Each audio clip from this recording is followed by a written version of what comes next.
Let's get physical. It is Jordan here, back in with this week's update and all the physical releases coming to the Nintendo Switch, July 28th until August the 1st. Before I get into it, just a heads up, if you didn't see the community post that I made, very soon I will be changing the main channel picture. Gone is my poorly photoshopped hand. It's been changed to something a bit more visible. I also got a new, bigger logo too, so look out for that in your feed. And no, I don't need any hot takes on it, thank you very much. You will get used to having red and blue PPs on your screen and in your face. MADO, Monogatari, Fear and the Wondrous Academy is releasing this week on Switch, but also PS5 and PS4. This is an action RPG made by Sting and published by Idea Factory, and there's some compile heart skullduggery going on in there too. I made a video about this, and you know what? I quite like it. It is a much better game than I expected it to be. It is basically a Harry Potter dungeon crawling action RPG in the Puyo Puyo universe. It is as simple as you'd expect from the publisher and certainly overpriced. I won't lie to you about that. However, I have enjoyed my 3 hours with it so far. What can I say? I'm a simple guy.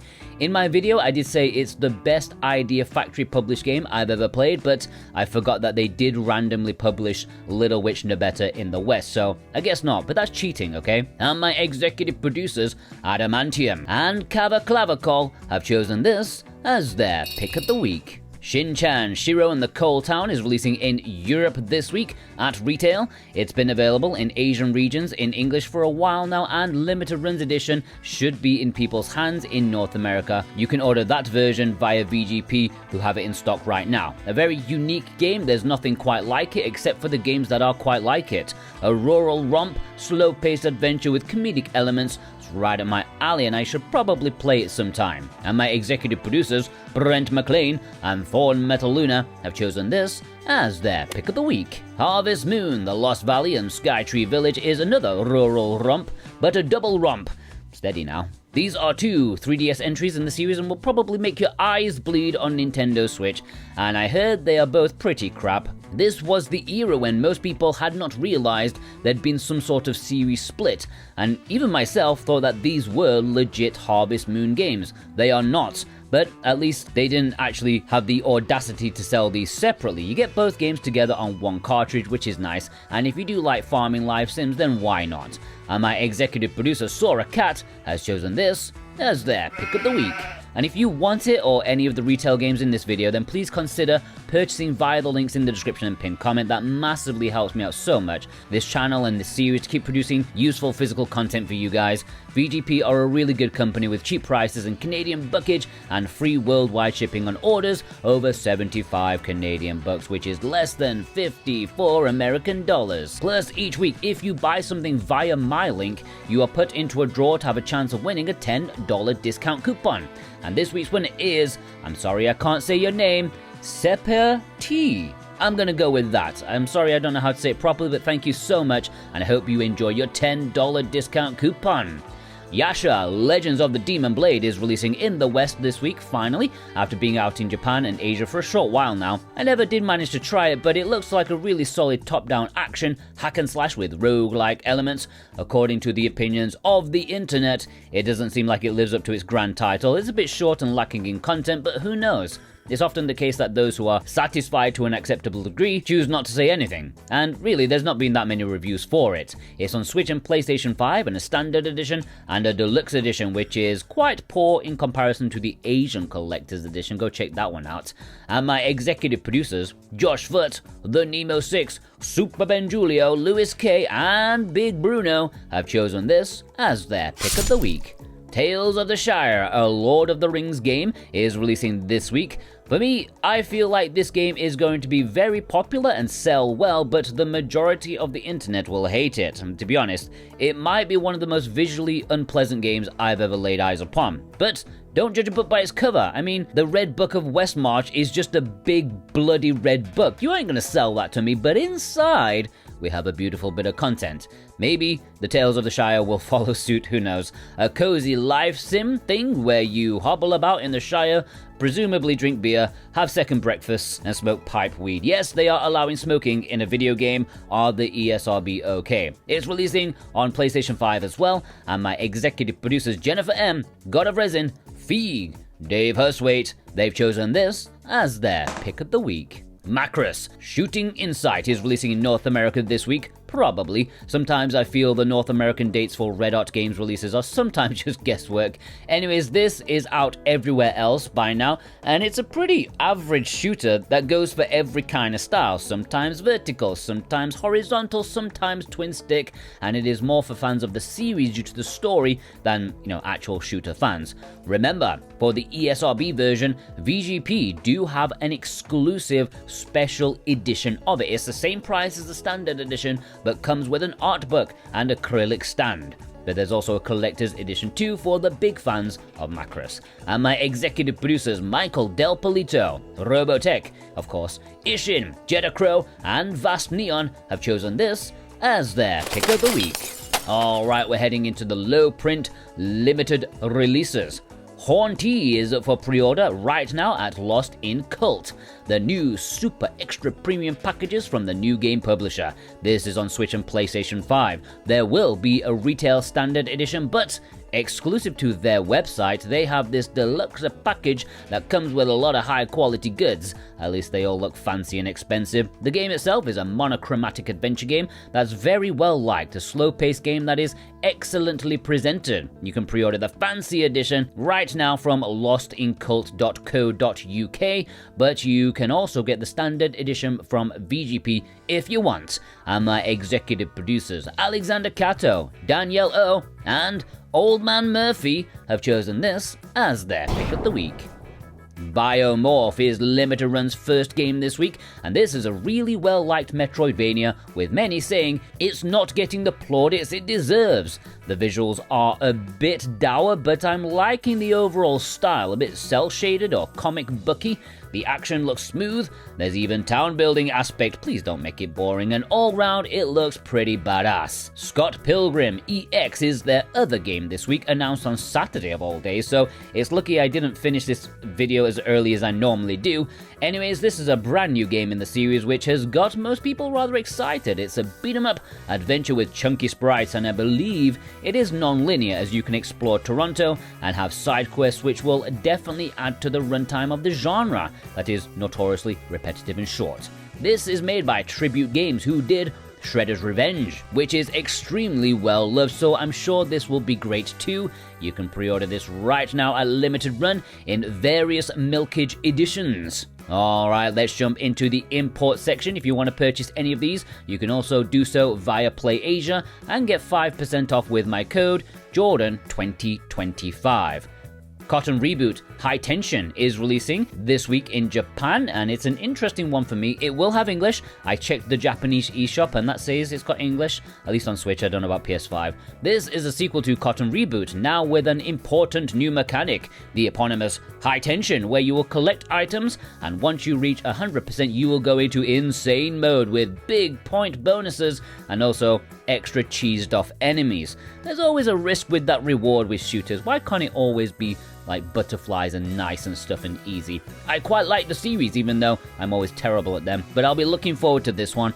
Oddly, there's no current word about a Western physical release. The previous games did get one, and even if they passed on strictly limited games these days, I would have assumed, maybe Limited Run or whatever would have bitten their hands off at the chance to publish a Cotton game, but who knows? You can just get this Japanese one without thinking too much. It's coming in a standard edition as well as a limited edition. And my executive producers, Radio to Rancid and Instacritic, have chosen this as their pick of the week.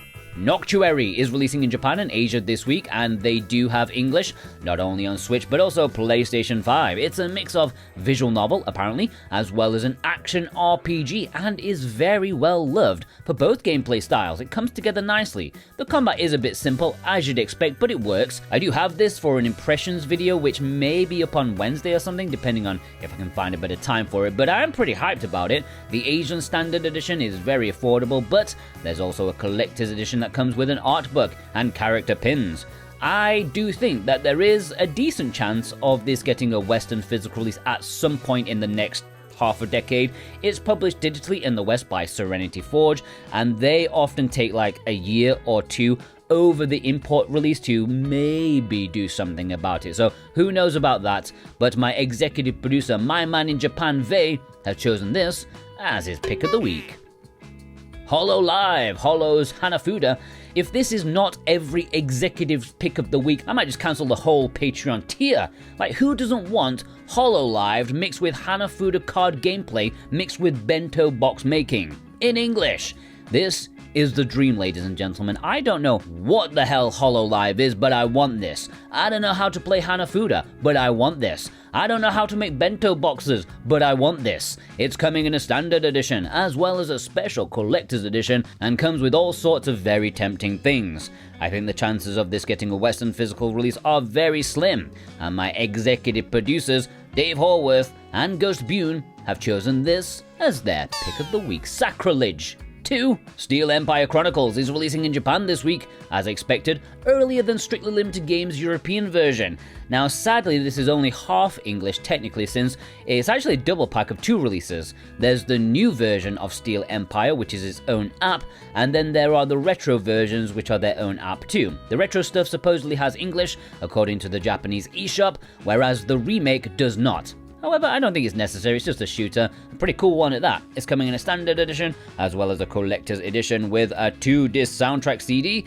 and a collection of setting materials, whatever they are.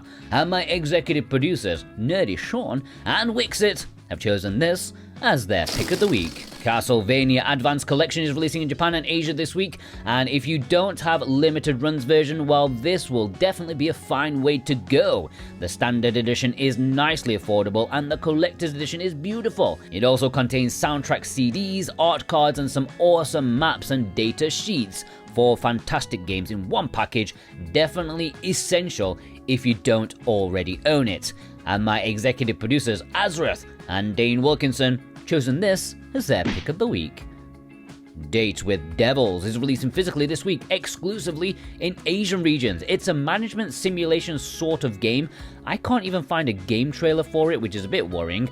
I don't 100% get what it is going to entail, but one would guess it's something to do with making your tail happy. There's a big booby anime girl thing with red eyes. You know what it's about. I don't. Doesn't quite look like the game I would enjoy, but I'm sure it has its audience, and this is exclusively a Singapore release, but it does have English, and my executive producers Cartoon Soren, Kevin W, and D's Nuts have chosen this as their pick of the week. Japanese Rail Sim Journey to Kyoto Best Collection already has a Japanese physical release, however this is a cheaper version. One of 2 train driving games that do have English to import, and it is worth noting that 2 more games of these are getting a similar best price edition this week, but those other 2 do not have English, unlike this one. Speaking of which, here are Japan's other games this week, none of which have English. Alright, before we get into the community spotlight, if you are new here, please do subscribe. The bigger this channel is, the more publishers will pay attention to the demand for physical media. I want to get to 30,000 subscribers before the end. The amount of new subscribers per month has significantly dropped off like the past 28 days for some reason, so yeah, I could do with your support if you haven't subscribed already. Alright, the community spotlight. VB sent in this photo showing that the European physical release of Patapon does exist. Look, it's right there, in front of your eyes. Executive producer Vei, my man in Japan, sent in this photo with a huge haul from the past week or 2, including Locomoto, which I did get my daughter for her birthday, and thankfully she's young enough to see past the jank. She quite enjoys it, even though it's just endless fetch quests. Kinda cute, I suppose. Executive producer Vast Neon sent in this photo with John Wick, which sent the community into a mini panic since the game is getting deleted from digital stores, so it is physical all the way. VGP have European copies of it for some reason, but as you can see in this photo, there is a North American physical too. Executive producer Super Benjulio sent in this photo with 2 games with very different vibes. I'm actually surprised those games has that cover art. I thought it was just a placeholder. Professor Reno sent in this photo with some shmup goodness.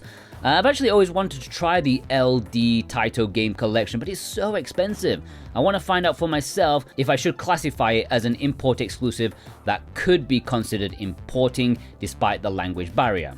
Pab sent in this photo, apparently all grabbed super cheap, $20 or less, which is crazy for Gundam. That's a great price for a solid action game.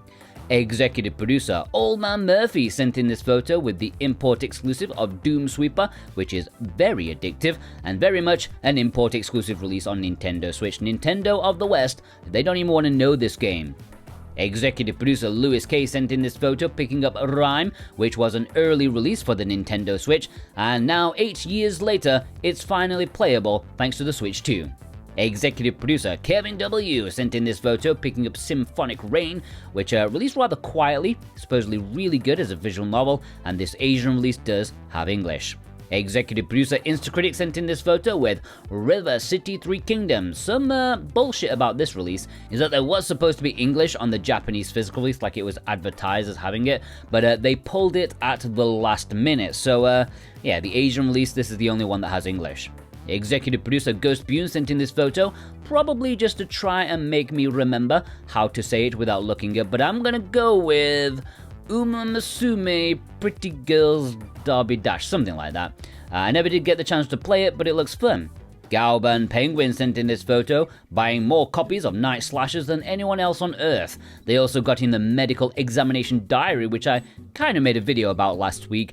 The game is being deleted from the internet in September, so if you want to pick it up now, the import exclusive physical that has English, that'll be the way to go. Franco F sent in this photo, picking up the Japanese edition of Golf Story. Remember when they were selling them for like $15? I do. Good times. Fishman sent in this photo. I do want to play the Oath in Felghana, like, soon. Tell me, is it, like, 100% worth playing this version over the PSP one? I don't know which version to go for. Executive producer D's Nuts sent in the Prism Princess double pack. More camel prints than the Sahara Desert in this one. Executive producer Dave Horwath sent in this photo with Persona 5 Royal, which has been going really cheap these days, and man, it is so tempting, but I genuinely do not have 100 hours to spare in my life. Daniel C sent in this photo repping 3 proper Switch 2 cartridges. I do feel like the tide is turning in our favor, guys. I think publishers are starting to take notice, even the smaller ones. Executive producer Cartoon Soren sent in this photo with Atelier Yumiya. Unbelievable, the West is not getting a Switch physical of the next game in the series. All I'll say is, thank God for Southeast Asia. Andrew R sent in this photo with a few games from VGP when they got in some sought after limited run releases. I did get asked why I didn't give a shout out to Astral Ascent. Well, because Red Hot Games have a much better version coming, like twice the content on the cartridge. Executive producer Adamantium sent in this photo, bringing out the Bonanza, which yes, I did buy, and I used some of my Play Asia earnings to get it delivered. Hopefully my daughter enjoys playing with me. It hasn't arrived yet because, you know, I live far away, but I'm really looking forward to it. Okay, let's have a roundup. Cresslac, Choco Loco James, Carlos S, Stefan N, Brian G, Bent S, Datman, Devil Angel, Robin H, The Esoteric Camel, Philip M, Max1216, Dabro, Miami Heat Fan 2003, I'm gonna go 2003, Rivalus, Shlomo, McLaren, Burning Kitsune Mask, Twiggy. Alright, if you want to send your pictures, the details are on the screen right now. Special thanks, as always, to my executive producers, Dane Wilkinson, God of Resin, Brent McLean, Alexander Cato, JCross7776, Punkidusta, Cartoon Soren, Robotech, Thorn Metaluna, Vey, Instacritic, Precision Plague, Alex M, Feig, Josh Foot, Ishin, Lewis K, Kevin W, Jennifer M, Super Ben Julio, Double Dave, Husway and Horworth, Wixit, Sora Cat, The Nemo 6, Ghost Bune, G Bautista 100, Rose, Adamantium, Azrath, Jake Vav, D's Nuts, Jetta Crow, Brotorius, Surfacing for Air, Justin PDC, Vast Neon, Cookie Kid, Radio Tyrancid, Danielle O, Switch Effect, Old Man Murphy, Cava Clavacol, Nerdy Sean, Ligma, Michael Del Polito, and Big Bruno. Plus you, special thanks to you as well. If you watched all the way through, you are a legend too, and I would like to know who you are. If you watched all the way through, please leave me a devil emoji in honor of Date with Devils, because I can't find a trailer for it. Hope you all have a fantastic day and take care.